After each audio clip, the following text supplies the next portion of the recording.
Era uma vez a divisão das pessoas em raça. Quem foi que inventou essa história? E por quê? Spoiler, a história não é um conto de fadas. O dia é 12 de outubro. O ano é 1492. O navegador genovês Cristóvão Colombo chega a uma ilha do Caribe. A Europa descobre a América. O velho mundo encontra o novo. Isso mudou tudo para os europeus, para os americanos, para todos os terráqueos. E foi só o começo de um longo processo. Ao longo dos séculos XV, XVI, XVII, XVIII, XIX, a Europa conheceu e colonizou todos os territórios. Na América, na Ásia, na África, na Oceania, fincou bandeira até no gelo da Antártida. A Europa virou a grande força global, a senhora de todos os continentes. Todos esses lugares, menos a Antártida, já eram habitados por gente que não era europeia, claro. À medida que navegadores europeus iam descobrindo as terras, cientistas europeus iam classificando as pessoas. No século XVIII, um cientista sueco, famoso por classificar plantas e animais, dividiu a humanidade em 4 grupos: europeus, africanos, asiáticos e americanos. Como dá para notar, o lugar de origem foi um dos critérios mais importantes para essa divisão. Só que esse cientista também se baseou em outras características como o tipo de civilização e cor da pele. Algumas décadas depois, um estudioso alemão propôs outra divisão, agora em 5 raças: a caucásica, a mongólica, a etiópica, a americana e a malaia. No início do século XIX, foi a vez de um cientista francês. Ele dividiu a humanidade em 3 raças: a caucásica, a raça etiópica e a raça mongólica. Em outras palavras, os brancos, os negros e os amarelos. Simples, né? Não tem nada de simples nessa história. Os europeus não fizeram essa divisão só porque eles queriam estudar as pessoas. Pode até ser que o Linné, o Brumbar e o Cuvier, um sueco, um alemão e um francês, estivessem a fim de estudar mesmo. Mas isso é assunto para a biografia de cada um. O que importa é que o trabalho desses 3 e de vários outros estudiosos europeus foram usados para justificar a dominação do mundo pelos europeus. Porque da divisão da humanidade em raças era um passo para dizer que existiam raças superiores e inferiores. A raça superior, segundo a ciência feita por pessoas europeias, baseada em viagens feitas por pessoas europeias, era, adivinha qual? A raça europeia, a caucasiana, a branca.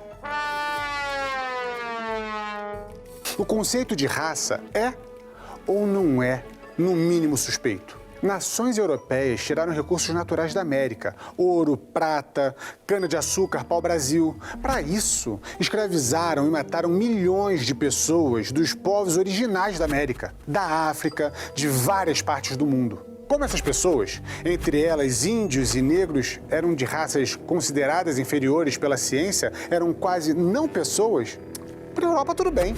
Mas como é que isso cola? Como é que uma mentira dessas colou? Isso dá caldo para outra conversa, mas parte da resposta está na própria ciência.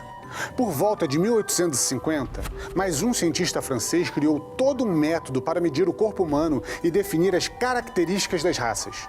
Objetivamente, sem favorecer o time da casa. Ele mediu os ângulos do rosto, a proporção entre a largura e o comprimento do crânio, a forma do cérebro, enfim. Relacionou tudo isso com a cor da pele. Qual era a raça mais inteligente? Para variar, ele, um cientista branco, concluiu que era a raça branca. O conceito de raça não é suspeito, é culpado. Você já parou para pensar que a divisão da humanidade em raças é super arbitrária? Por que a cor da pele foi escolhida como critério? A gente tem tantas outras características físicas. Será que quem inventou e principalmente quem promoveu essa divisão não usou esse critério muito mais por conveniência? E as medidas daquele cientista francês? Super arbitrárias também. Ele pode ter medido tudo com a maior precisão do mundo, mas o fato é que ele só mediu o que ele estava interessado em medir. Com tantas partes do corpo, da cabeça, do cérebro e do crânio para ele estudar, ele optou pela proporção entre a largura e o comprimento do cérebro. Coincidentemente, o resultado favoreceu ao time da casa. A casa dele. Em 1981, um cientista americano provou por A mais B que qualquer cientista interessado em demonstrar a superioridade de qualquer raça pode pegar meia dúzia de partes do corpo e usar como argumento. Ou seja, é um argumento que não vale absolutamente de nada. Hoje, as melhores universidades do mundo dizem que ainda tem muito a se descobrir sobre as raças. Se elas fazem parte do nosso DNA, se elas são tão diferentes assim uma das outras e até mesmo se as raças existem do ponto de vista biológico.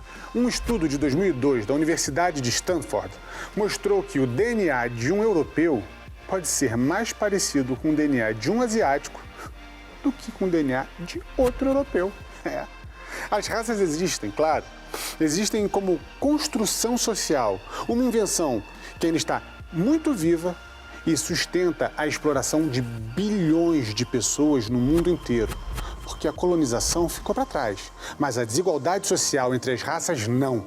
Tem gente que defende que as dificuldades enfrentadas pelos índios e pelos negros na sociedade brasileira vêm só do passado, de uma época distante em que o Brasil era colônia europeia, quando gente poderosa via bastante utilidade em chamar alguém de menos humano ou em aceitar silenciosamente essa mentira.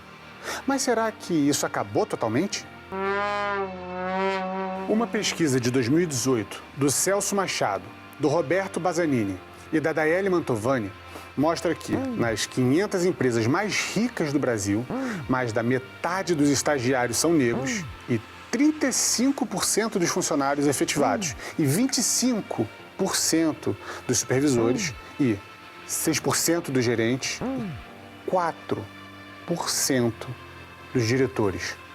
Quer dizer, quanto mais alto o cargo, menos negro e mais branco esse cargo é.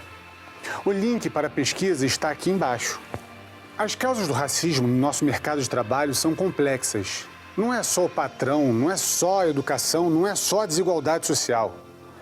É um pouco de tudo isso e mais. Tem a ver com o nosso passado, sim, mas tem muito a ver com o nosso presente também.